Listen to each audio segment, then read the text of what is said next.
The man we credit with discovering America showed up about 5 centuries late.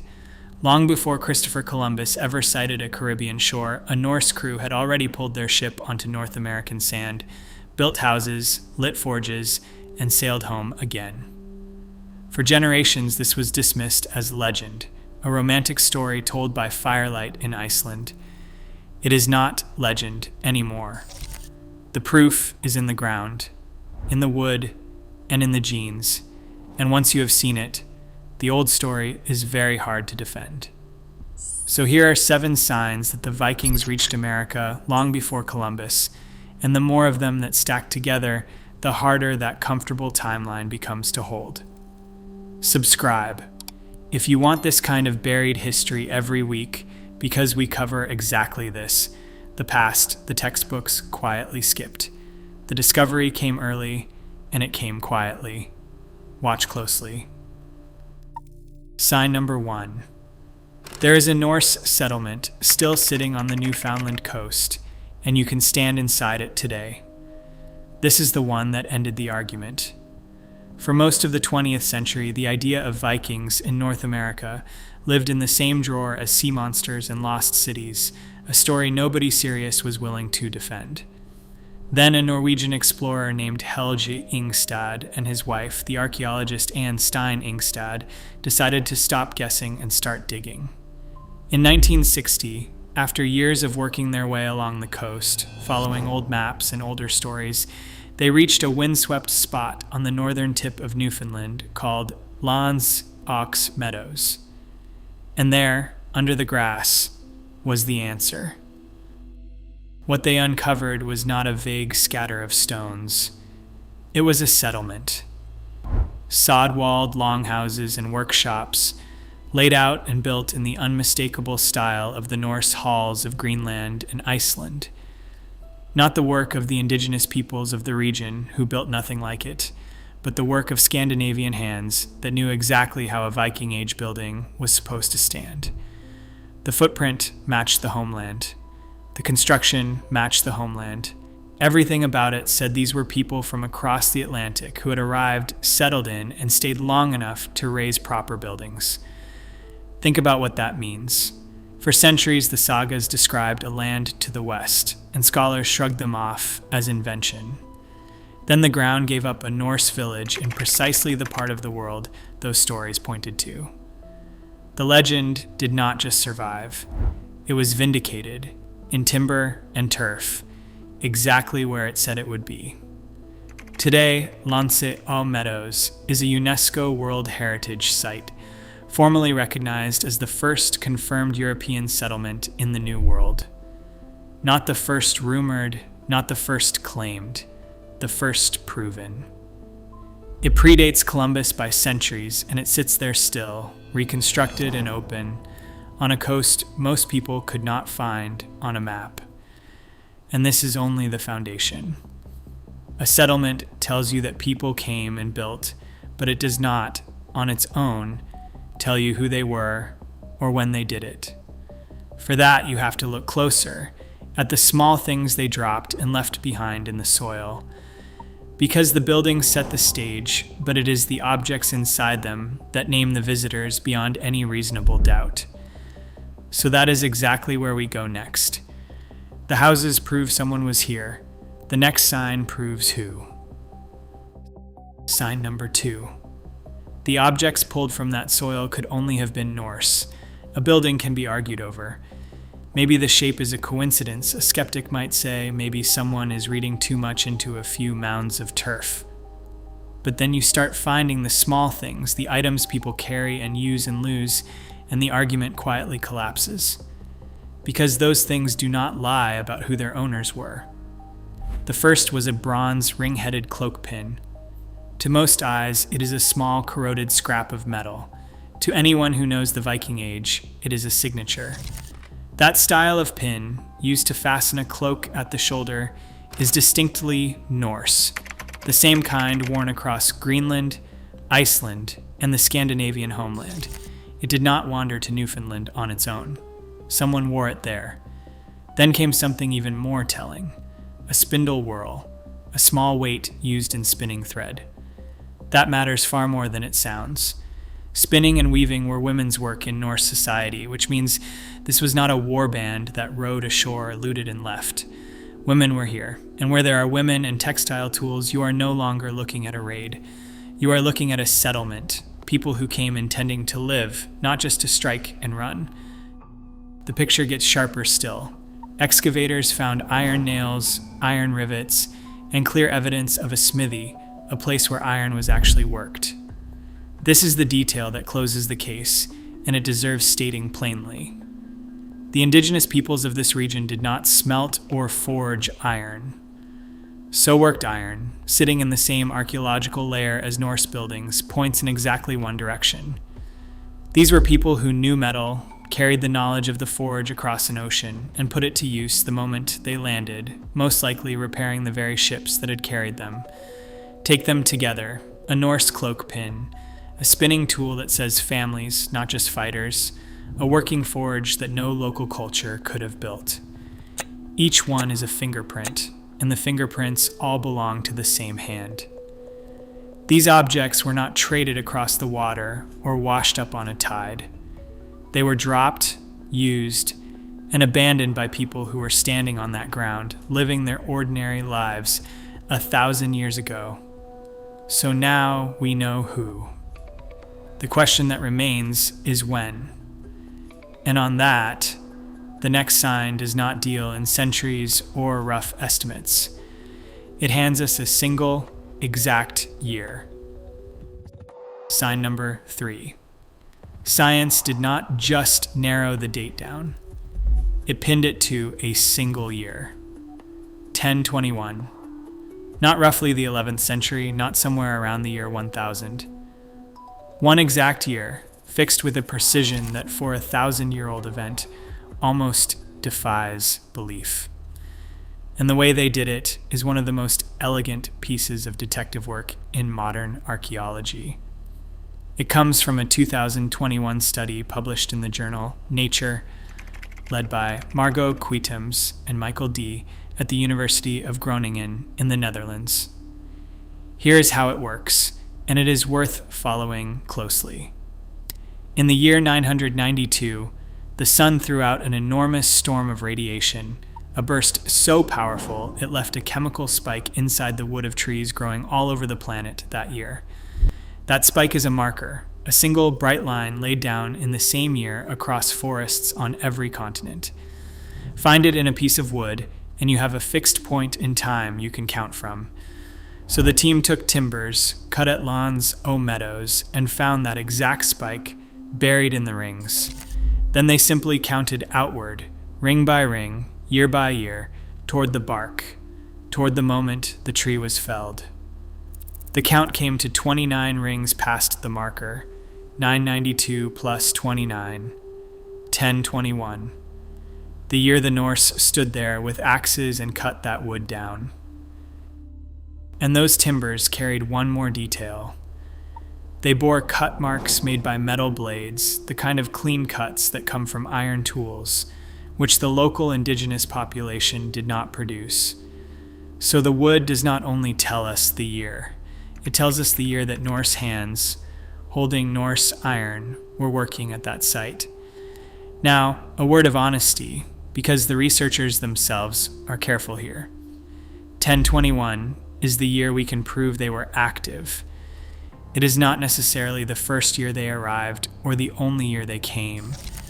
As Dee has noted, this is one confirmed moment in what may have been a longer presence. The settlement could be older, the visits could have repeated. What we can say, beyond any argument, is that in 1021 the Norse were here, then hold that year up against the one we were all taught. Columbus reached the Caribbean in 1492. That is 471 years later, nearly 5 full centuries.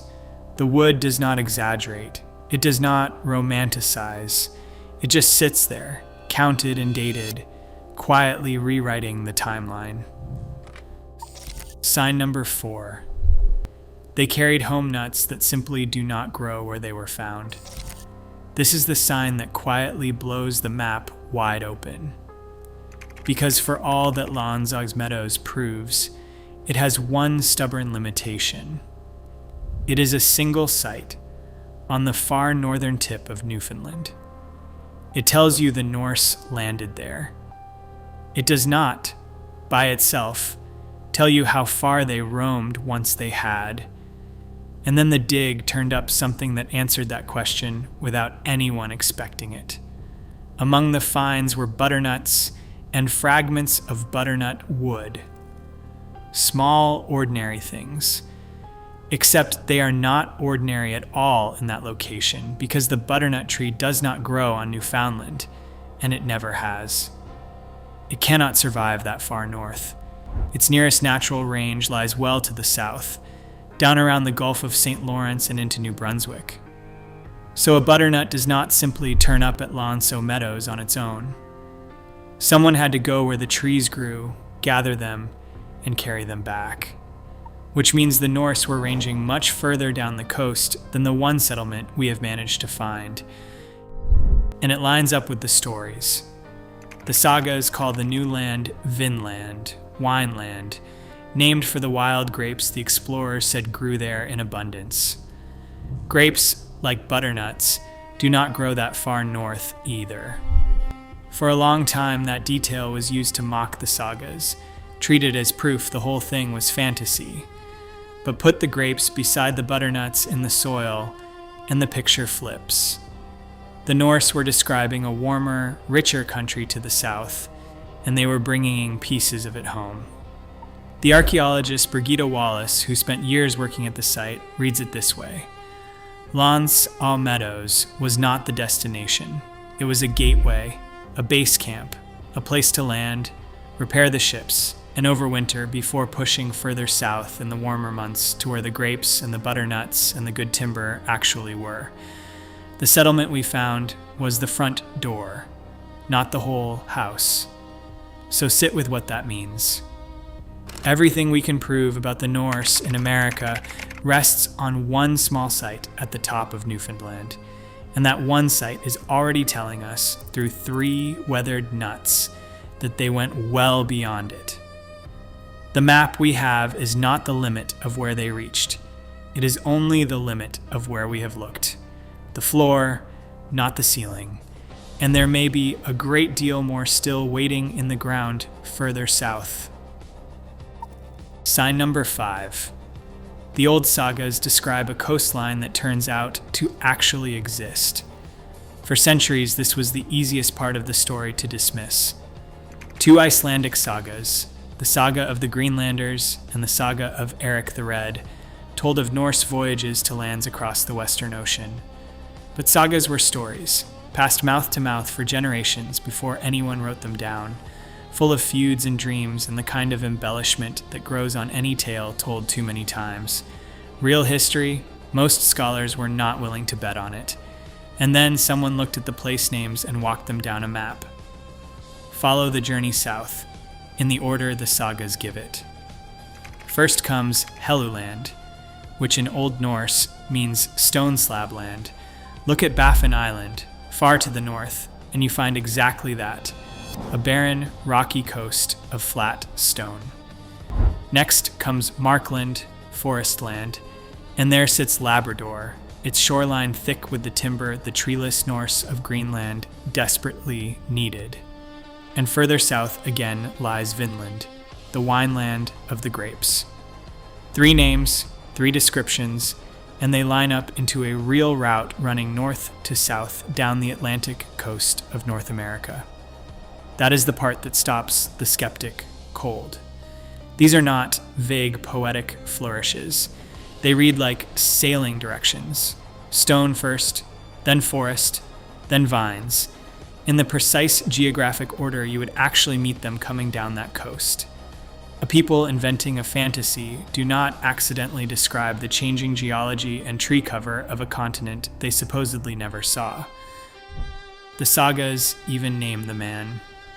Leif Erikson, son of Eric the Red, sailing around the year 1000, said to be chasing a land first spotted by a trader named Bjarni Herjolfsson, who had been blown off course on his way to Greenland and glimpsed unknown shores without ever stepping onto them. Life, the story goes, went looking for what Bjarni had seen, and the route he is described taking matches the coast that is really there. So here is the reversal. A story treated for generations as folklore turns out to contain a working set of directions to North America. The dig at Meadows landed almost exactly where those directions pointed. When a legend and the bedrock of a continent agree on the same coastline in the same order, the word legend stops fitting. It becomes testimony. The Norse were not dreaming up a paradise across the sea.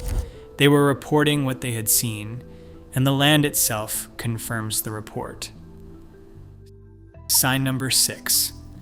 A genuine Norse coin surfaced on the coast of Maine, far south of anywhere the Vikings were supposed to be. This one is worth handling carefully because it is both real and debated, and the honesty is what makes it matter. In 1957, at a place called the Goddard site near Naskeag Point in Maine, an amateur digger turned up a small silver coin. For about 20 years, nobody thought much of it. It was filed away as an English penny, an oddity, easy to ignore. Then the experts took a proper look. A Norwegian coin specialist named Kolbjorn Skar examined it and reached a conclusion that changed everything about that little disc of silver. It was not English at all. It was a Norwegian penny struck during the reign of King Olaf Kjøre, minted somewhere between roughly 1065 and 1080. This was a genuine Viking Age coin, and on that point, there is no serious dispute. The object is authentic. It is exactly what it appears to be, a piece of Norse silver from the 11th century, sitting in the soil of the American Northeast. Now the honest part, because this is where careful matters more than dramatic. How the coin got to Maine is an open question, and the leading answer is not a simple Viking landing. The Goddard site was a Native American settlement and a busy trading hub, a place where goods moved across enormous distances through Indigenous trade networks. The position of the Maine State Museum, which holds the coin, is that it most likely traveled down through those networks, passed from hand to hand, rather than dropped directly by a Norseman standing on that beach. No other Norse artifacts were found there to suggest a Viking presence on the spot. So I am not going to oversell it, because it does not need overselling. Whether a Viking carried it ashore himself, or it changed hands across a continent before settling at Goddard, the bare fact remains, and the fact is remarkable on its own. A real Norse coin, made in Norway in the 11th century, ended up deep in North America, hundreds of miles south of the only confirmed settlement, centuries before Columbus was born. It got there somehow, and every route that explains it runs back to a Norse presence on this side of the ocean. That is the value of this sign. It does not stand alone, and it does not have to. It is one more thread, an authentic object that has no business being where it was found, unless the people we are tracking really were here. Sign number 7. A Native American bloodline turned up in the people of Iceland, and that changes the whole story. Up to this point, every sign has shown us the same thing from a different angle. The Norse came, they built, they explored, they left objects behind, but all of it is about arrival. This last sign is about something far more intimate than landfall. It is about contact, two worlds not just touching but crossing, and a single human life carried back across the ocean.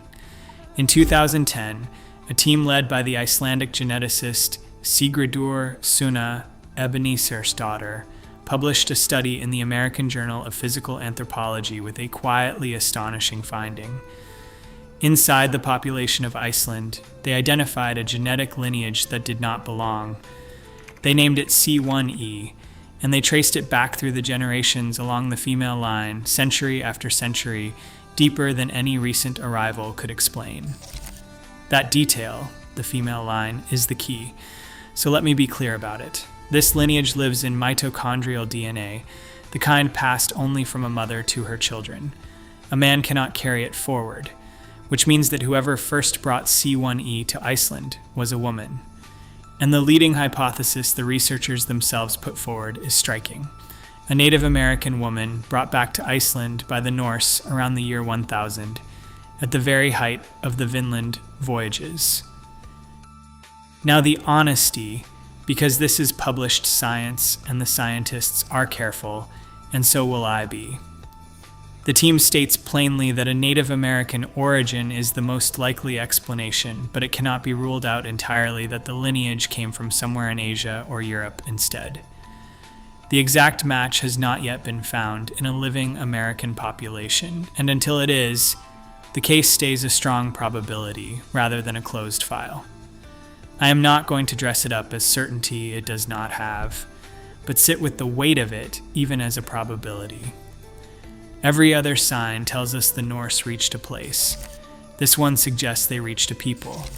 That somewhere on that southern coast, among the grapes and the butternuts, a Norse crew and a Native American community met closely enough that a woman crossed the entire Atlantic and lived out her life in Iceland, her DNA still surfacing in her descendants 1,000 years later. If it holds, the two halves of the world did not merely brush past each other, they joined, and the record of it has been hiding inside living people the whole time. Look at them stacked together, a Norse settlement you can stand inside. Objects only Viking hands could have made. A year nailed down to 1021. Nuts carried from a coast further south. Sagas that match the real map. In order. A genuine coin in Maine. A bloodline in Iceland. Anyone alone invites a shrug. All 7 at once are very hard to wave away. The discovery of America happened earlier and far more quietly than the holiday on the calendar suggests, made by people who came, built, traded, and sailed home without planting a flag anyone bothered to remember. Columbus arrived nearly 5 centuries late, and the ground he never touched had already kept the secret the whole time. If this is the kind of buried history you want, subscribe, because we go looking for it every week. The past, the textbooks quietly left out.